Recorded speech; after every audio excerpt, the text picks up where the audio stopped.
Well, I think it's well overdue that I finally take an in-depth look at the most famous cinematic secret agent of them all, with Pierce Brosnan's debut.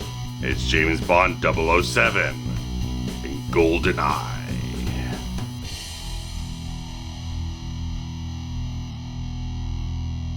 In 1986, British secret agent 007 James Bond infiltrates a Soviet weapons facility with friend Alec Trevelyan, Agent 006.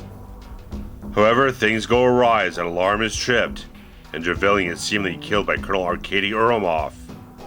Yet Bond eventually escapes through his cunning, as the facility is blown to pieces. 9 years later, Bond welcomes a new M as the head of MI6 while chasing down leads on the Giannis crime syndicate, who are behind the theft of a prototype stealth Tiger helicopter in Monte Carlo, which is unaffected by all forms of electronic attack or interference. The copter is ultimately identified at Severnaya, a Russian radar station which is soon destroyed by way of an electromagnetic pulse from an orbiting satellite, a weapon system known as GoldenEye. This is perpetrated by General Urumov and ex-Soviet fighter pilot Zhenya Onatop, whom Bond encountered in Monte Carlo. However, the attack leaves one survivor in GoldenEye programmer Natalia Semenova, who eventually finds her way to St. Petersburg to track down her colleague Boris, yet he is revealed to be working for the Giannis crime syndicate as well. Now Bond must track down those behind the syndicate and who had the access codes to initiate the GoldenEye attack, but the man behind it will turn out to be a friend he left for dead 9 years ago, with a vendetta all his own. A vendetta that could cripple the world economy and the entirety of Britain, unless 007 can bring it to an end. So in late November of 1995, James Bond returned to cinema screens after a 6-year gap with the wildly successful GoldenEye, grossing $355 million of a $58 million budget. And the big reason for the 6-year gap after the fairly disappointing box office take of License to Kill with Timothy Dalton in the role of Bond is that MGM United Artists started being courted by other corporations to be potentially bought out or merged into other companies and stuff like that, and having different ideas of how to sell off distribution rights and various other things, which very much clashed with the producers and rights owners of the franchise. And so there ended up being litigation, all these different things going on between one company to the next, all that type of stuff. And in that process, over the next couple of years, Timothy Dalton's contract with them expired because, despite being a 3-picture deal, it also only spanned 7 years. So at the end of 1993, he was no longer under contract to be the character of James Bond, and decided to bow out from the role. So as they're developing GoldenEye, they end up having to go look for a new James Bond, and Pierce Brosnan was the guy they wanted several years beforehand when Roger Moore was bowing out of the role. They wanted to get Pierce Brosnan into this because apparently his late wife had worked with the one of the Bond films before, worked with Roger Moore and Cubby Broccoli, all that type of stuff. And so you had a little bit of a relationship there. They had a good camaraderie. But he was already contracted to be on the television series Remington Steele at the time, could not get out of the contract, and so he had to pass on the role of Bond in the mid-80s, went to Timothy Dalton, but at this point in time, he's much more freed up, able to take on this role at this point in time, and they got a new director into the franchise that they had a lot of people come and go, such as John Glenn, who did a lot of directing on the franchise before this. They got a New Zealander filmmaker, Martin Campbell, into the mix of this whole thing, and he brought such great qualities to the forefront of this whole thing, where there was a definite feeling going into this film that they needed to revitalize Bond in a certain way, because this is the first Bond film after the Cold War had ended, and the world had kind of changed a little bit in terms of sensibilities and various other things, political structures, all that type of stuff. So they needed to freshen up Bond in a certain way, give him a new energy, a new sort of look and style to him in a certain way, and still maintain a familiarity with the character, but create a world that is up-to-date, contemporary, all the type of stuff, so it felt like it was fresh and new and everything. So Martin Campbell coming into this whole thing, bringing his own fresh ideas, fresh sensibilities as a seasoned director himself, and working with a lot of the same Bond people in a certain way, all the people who worked on like production design and effects, all these different things, to have a lot of familiar people still graduate into the entire experience of the Bond family here, or bring in some fresh new bloods here and there to kind of re-energize or refresh things. Is the perfect mix of everything going forward into this film. And the energy of the film just has a very fresh, sort of almost contemporary feel to it, that there are definitely Bond films, definitely before this, and maybe a few after this, that definitely feel kind of stuck in a certain point in time. They're very much dated in their stylistic qualities. GoldenEye definitely has a timeless feel to it. There's nothing very stylistic about it that feels like it's outdated or any type of thing like that. It very much has a sense about it that has a grounded sensibility, very much a good grit to it in terms of how it's photographed, with a sort of high contrast look, and there's not too much of a wide color spectrum in the film to make it too splashy, whatnot.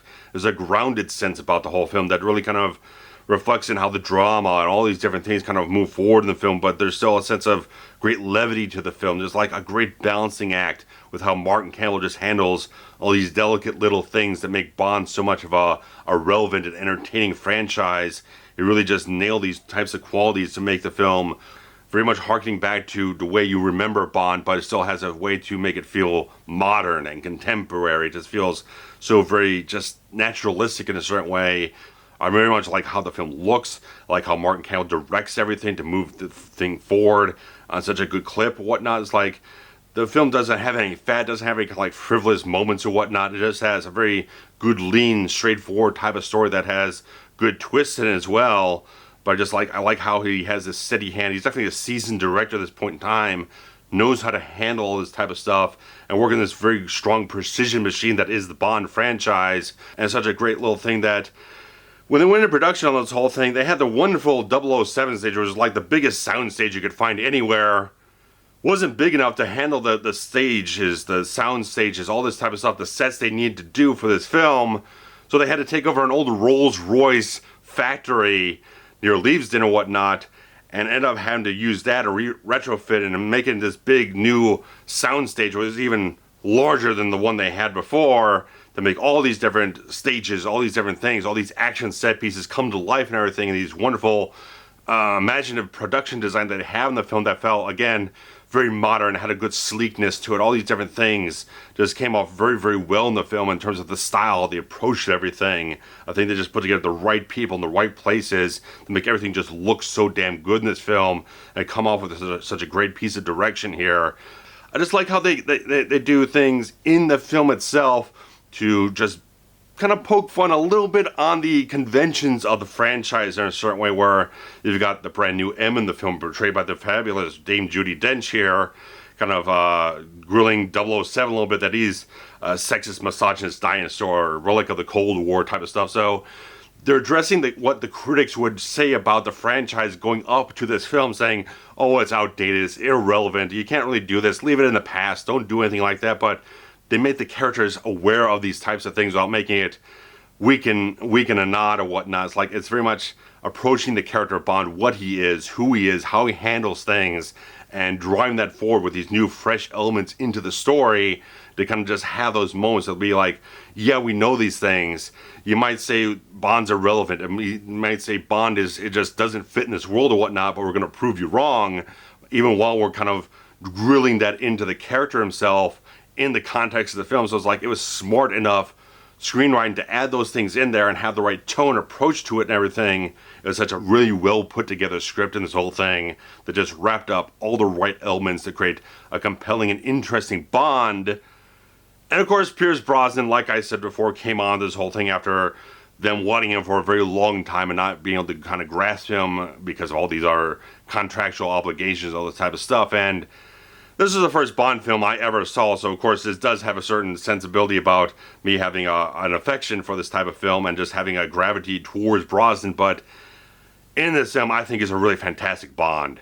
I think he brings together all the right best elements that you had from previous Bonds. You have a little bit of that wit and humor that Roger Moore had without getting too campy about it. He's got that sort of charm that he had there, but you got a little bit more of the toughness that you had Connery had there and everything. And a little bit of sort of that grounded intensity that Dalton had, but still had that, just has all this the right mix, the right ebb and flow through the entire quality of the character, just kind of have all those qualities kind of build up and have his own approach to the character and how to portray him in these different moments or whatnot. So you can see all the sort of little elements of the different Bonds you had before this, but Brosnan brings together such a fluid approach to the character that feels so fresh and inviting, and just like, I like that he can handle all the action in the film very well, that he has a certain confidence in how he handles himself, and a lot of the actors did their own stunts in the film, some with a few injuries and broken bones here and there and everything, but you can definitely see Brosnan throwing himself into a lot of these sequences and very much being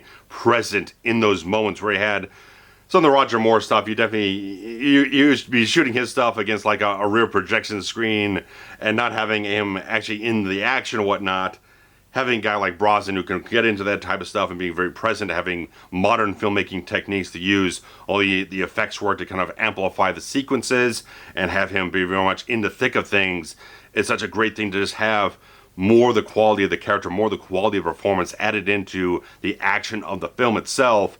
Brosnan just has a great way of just harnessing in that gravity and the weight of the character, but still having the wit and the charm kind of feather in there to kind of just give the flavor of the character overall, that he's not too dark and he's not too light. He's just that right temperature of everything, and it all just kind of connects very well with his performance and the rest of the tone of the whole film. Brosnan's a really damn good Bond in this film, and certainly his later films didn't quite measure up to the quality of this film in terms of the story and some of the production qualities of it and stuff like that, or the villains weren't as good or whatnot. There's always a little something that kind of fell off the quality meter in a certain way, but he still put in a fantastic performance in this film that just harness everything on the right levels and have fantastic chemistry with everyone. I can't say enough about the quality of his performance as his debut as James Bond in this film. And of course, getting Dame Judi Dench in this whole thing as the first female M for the franchise was kind of a controversial thing. People really didn't know exactly what to feel about it, but she absolutely wiped away all positively doubt because she just did a fantastic job with even just a few scenes in this whole thing. Nailed the living hell out of it, because her M just brings off such a different quality, such a different dynamic altogether, because she's very authoritative, as someone in her position has to be, but she has such a great pragmatic sense about things that she's not callous about the entire process here.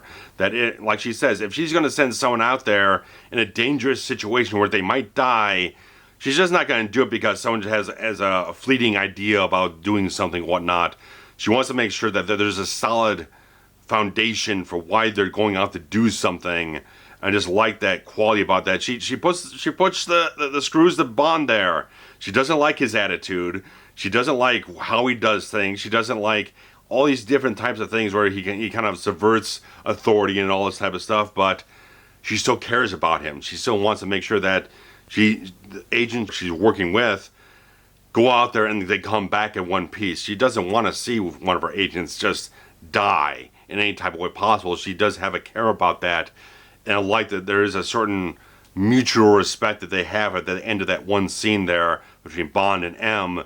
There is a certain thing there that I think just sparks off something very special with the rest of her entire run, between whether it's her and Brosnan or her Daniel Craig. There is a certain sensibility that carries on between those two characters of M and Bond that very much just hits off such a unique quality that just benefit the franchise in spades over the next, 17 years. Just a fantastic type of thing to have her in this whole thing and add that overall quality with just a few scenes. It just added so much to the entire makeup of the film. But of course we have a Bond villain, and absolutely positively Sean Bean is a fantastic actor, and he absolutely positively brought it as Alec Trevelyan in this whole thing. That I just like the entire story here, that you've got everything built on betrayal and revenge on both sides of the coin here between Bond and Trevelyan. They both have elements of revenge and betrayal, all these different types of things that they're trying to go out there and try to avenge in a certain way, or whatever it is. There is something out there between the two of these guys, and you can always see with Trevelyan, he's always just like, he wants to get that one little thing up on Bond, whatever it is. Any little thing you can get just one tick above him, he relishes that moment absolutely positively. And I just love the quality that you just have that sensibility. This guy who is the friend of Bond, but obviously the entire film, even from the beginning of it, there was some sort of plot behind the scenes of Trevelyan there, built out towards Urumov and all these types of things, and Xenia and all this type of stuff to build up to this entire plot that we have 9 years later in the whole film. It's a wonderful type of thing to kind of build that up as a personal stake for Bond himself against a villain that has the gravity and the dramatic ruthlessness that Sean Bean brings to it. It's a really great type of thing to have that, where you just have another serious Bond villain that has a personal vendetta, a certain personal stake against Bond, all these types of things. A relationship where the guy is pretty much his equal, knows every single move that he could possibly make, knows all his gadgets. There's not a surprise really that Bond can really throw at him. It's just a wonderful type of thing to just challenge Bond, all these types of things, and just like him and Sean Bean and Pierce Brosnan just work out fantastically with every scene they have here, or just like Brosnan as Bond, just like he kills him for himself. That is that personal stake in this whole thing. It's not completely about just like saving the world. It's a little bit more just like, you betrayed me, you were my friend, and you turned against me, and then all this type of stuff, and killed people who didn't need to be killed. All this type of stuff just creates that extra layer of depth to the entire story, and just absolutely love what they did and how they cast that role. And I absolutely love Gottfreid, this actor who passed away in about 2014, unfortunately, but I love Urumov in this film. He's a fantastic villain as well, just like right from the beginning of the film, he's got this great sensibility about him, where like he just has this certain respect, sort of amusement for the cunning of Bond. You can kind of see that glimmer, that kind of smirk on his face. Just these little things like, okay, this guy, he just wants to see what Bond's going to do next. How is he going to get out of this situation? Just has these little moments, whatnot, that, like I said, they glimmer in his eye. And just a wonderful sensibility about him. Just like, he's such a great actor in this whole film. Just love everything he's playing. Whether it's very obvious, a little bit more subtle in these types of places. Just like, he's got a great commanding presence. He's got a unique build and everything. A very tall, slender type of guy. Just has a great look on screen. It commands different things. Has great relationship with Xenia in the whole thing. Where he's kind of weirded out when she's getting all kind of riled up and whatnot from killing people, all this type of stuff. He's getting a little weird. He's got these great reactions in this film throughout the entire whole thing, and just like as the film goes along, as the conspiracy and whatnot starts to kind of unravel a little bit, he's like at the heart of this whole thing, dealing with the defense minister, all this type of stuff. He's kind of like right in the government, and all things can crash down upon him very quickly. I just love how he starts getting a little bit more afraid. He gets a little bit more out of control, just like.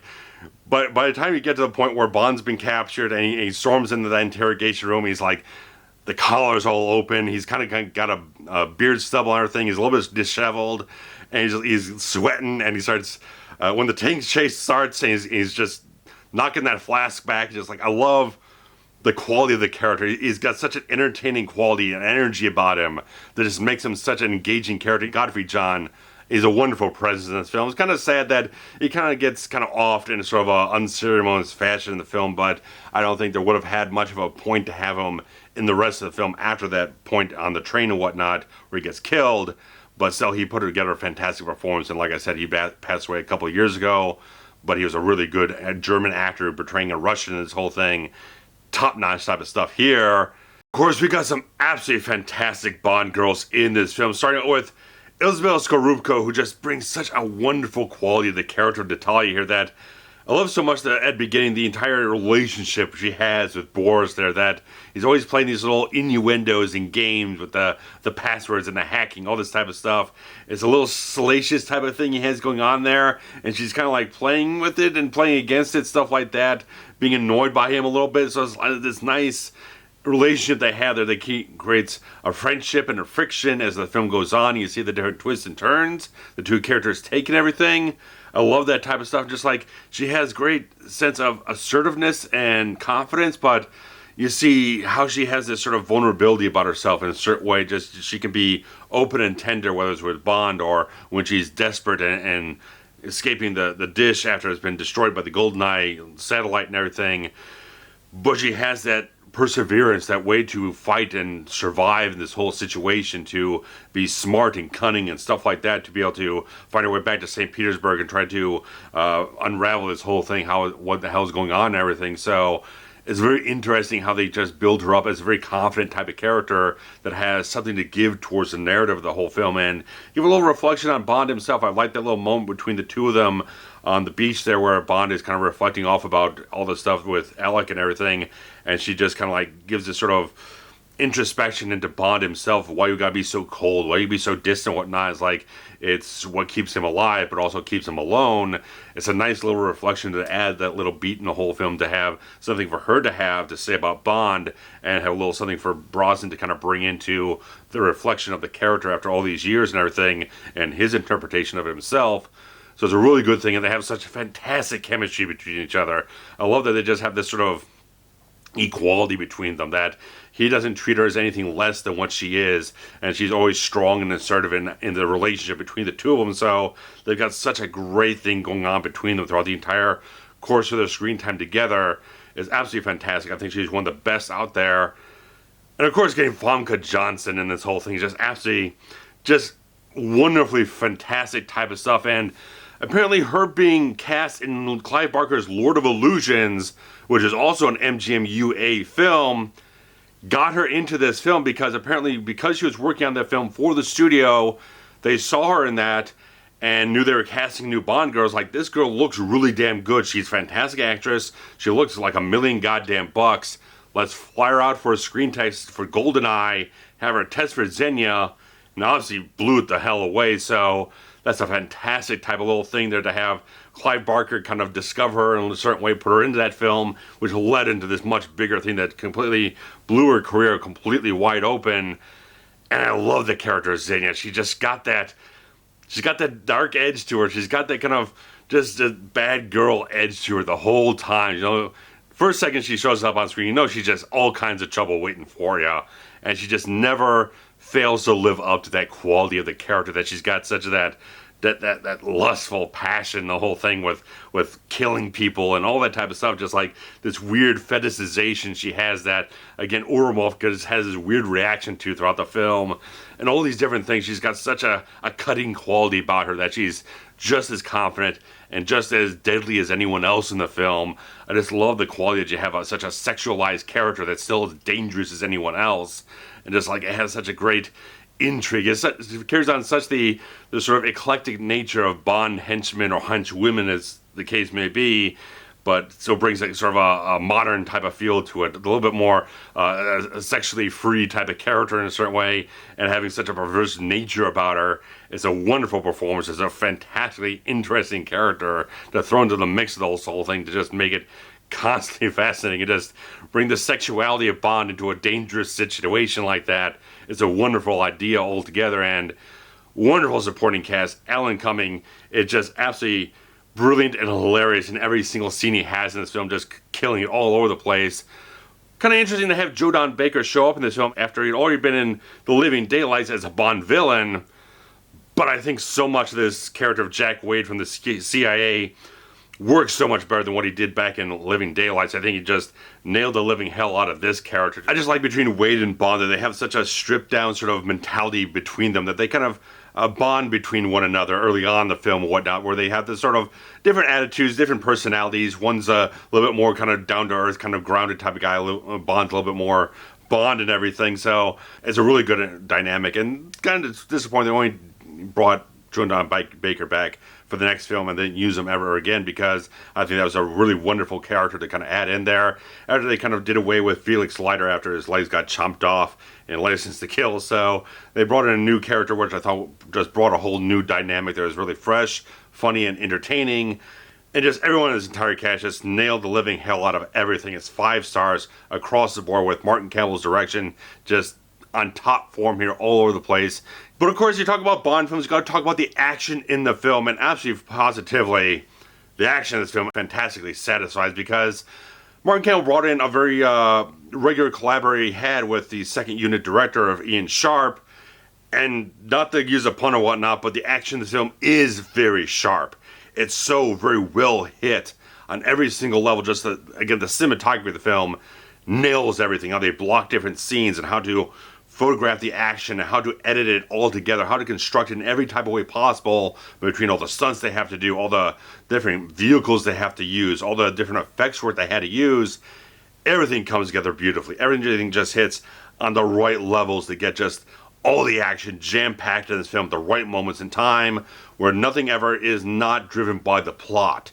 All the action comes out of the developments in the plot, which is absolutely fantastic. That's the way to do it. And it's absolutely fantastic in this whole thing. It's just like, they use so many different things in this whole thing to make it a fantastic film. And just like, that whole tank chase sequence is a work of beauty. I just absolutely love that sequence, worth a damn, because it's just like, it's almost like perfect Bond.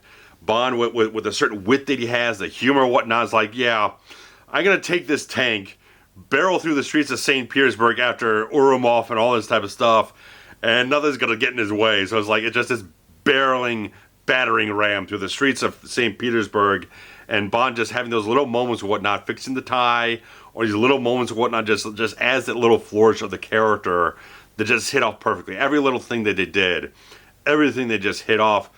They did actually have to replace the music in the sequence because the regular composer Eric Serra, who did a pretty interesting score for the film overall, with a lot more of an electronic sort of sampling aspect to the whole thing, did replace and put a much more of a traditional Bond theme into that sequence, which I think just works very well. I think you really need to have that one traditional Bond music sequence in the film. I just think it just works so beautifully. It's just a fantastic sequence. But they kind of had to use this sort of tarmac or whatnot they had over at Leavesden and whatnot, and just create a sort of a set of St. Petersburg Street, and just use that for a few little sequences here and there, and replace the actual treads for more rubber ones. They want to tear up the tarmac and everything. So all this type of stuff, they put all the effort into this whole thing. It's just an amazing effort they put into absolutely every action sequence. They just hit everything on the right money every single time. The editing in this film is just absolutely fucking perfect.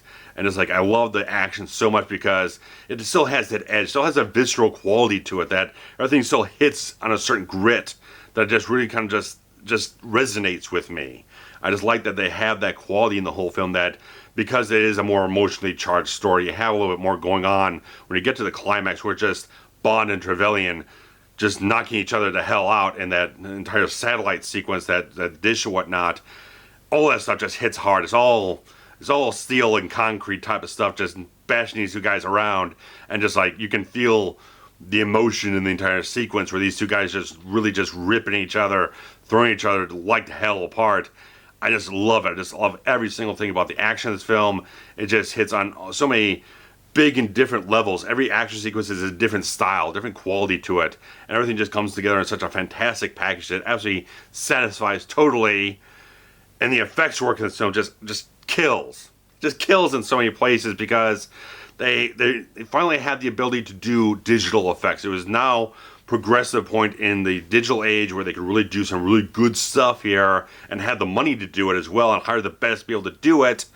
And they still use some model work, which is actually fantastic, from Derek Meddings, who sadly passed away shortly after they wrapped the film. But the guy was such a trooper that you could not tell in any of the behind-the-scenes footage that this guy had any kind of ill health or whatnot. But the guy just soldiered on, presented some fantastic model work in this whole thing. The whole sequence at the beginning of the film where Bond flies off in the airplane and the place blows up and whatnot, there's all beautiful model work and all these different things. And the brand new opening title sequence from Daniel Kleinman, just using full digital effects to realize a beautiful sequence showing the fall of the Soviet Union and the end of the Cold War.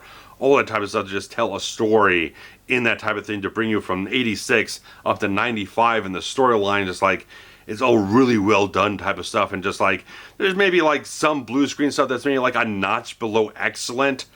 But when you look at a lot of other films at this point in time which were really abusing CGI and trying to stretch the digital effects further than they really could go, this looks a million times better than a lot of films that were coming out this time that really just didn't have the talent, the skill, the time, the budget, the workmanship to be able to get the quality at the right levels, and plus use the right effects for the correct sequences, not just trying to make everything a digital effect.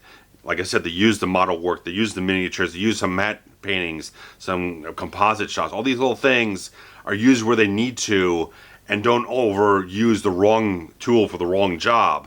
They chose the right people who seasoned into the field, knew exactly what the hell they're doing, how to make all these effects look fantastic, and they absolutely positively made them look fantastic throughout the entire film.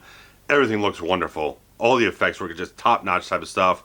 Even like the EMP sequence where Sevenaya gets blown up, all the electricity stuff, all the blow-ups with the MiGs and everything, looks top-notch, looks absolutely phenomenal type of stuff, and just like, you couldn't beat this stuff. The quality of everything they put into this film with the effects, the action, the quality of the acting, all that type of stuff, really hit off on a really fantastic level. I just really enjoyed this film so much that it's like, the only things that could possibly kind of like be a deterrent from the film, a little detractor or whatnot, is like, you don't get as many sort of exotic places that the film goes for. It's not like a lot of global exotic location hopping and whatnot, where you had in some other Bond films you get a little bit accustomed to, or they got a large chunk of the film taking place in sort of a very wintry Russia and everything. So it's not until you get to what they had in Cuba, but actually shot in Puerto Rico later on in the film, where you get a little bit more of a tropical type of exotic location or whatnot. But that's only a little thing that kind of levy against the film in any type of way, because again, so much of the thing just works so well with just the screenplay built from that point onwards. I can't ask for much of a better film here, because I mean they hit off all the right things to make it more updated, more modern, address the things that critics might have been saying at the time. They put together a really strong story for it all, which might be a little kind of routine in a certain way, but they added in the emotional charge of the whole thing with the betrayal and the revenge, all that type of stuff, where the best friend of Bond ends up being the villain of the film, and all this type of stuff to kind of work backwards and kind of build something more for Bond to kind of like launch into. So it's like they revitalized, they gave a new energy to go forward and everything. It's like they put together all the right elements and put together a really damn good movie. So it's like, it's definitely one of the absolute best Bond films that's ever been, because it just feels, like I said, still contemporary. You can still watch this and feel like it's not really dated in any type of way. It might be more used to more like modern effects where everything's CGI, but the model work holds up, the composite shots hold up, and the few minor bits of CGI just actually fantastically work well, because they use everything very smartly, and that's how the Bond machine kind of works here and everything, where they kind of build up a smart production more times than not and get the right people involved more times than not, and like, this was the perfect melding of every single quality they could have gotten together at this point in time. So I don't know what else I can really say about it. They put together a fantastic score for this thing, where, like I said, Eric Serra's stuff is a little bit less traditional than the other Bond scores, where we're all pretty much mostly like orchestral type of stuff, but you put in this new kind of edge of certain electronic beats, stuff like that, where it just create a new fresh sense. And anyone who pretty much has fallen in love with that N64 GoldenEye game has probably got this thing running through their heads on a regular repeat or whatnot. So you got all that, and plus having Tina Turner sing the song for the film, written by Bono on the Edge of U2. That was also a nice little, I don't know how much of a hit it was in the US, but definitely hit up on the charts in the UK, but it's still a pretty good Bond song. It's not one of the absolute best, but it's like, it's a good solid piece of work there that kind of, again, created the classic Bond feel and everything. They weren't trying to get too modern with that. They still want to have a classical Bond feel to it, with sort of a throwback to the Shirley Bassey stuff, but they just got all the right beats, all the right qualities. Everything just kind of hit off on the right levels and everything. So it's like, I can't say anything much more. It's one of the best Bond films out there. It's like, to have that be my first one is a pretty special type of thing, and obviously it brought in a whole nother generation of fans to the franchise, so it did all the right things it possibly could to move the franchise forward.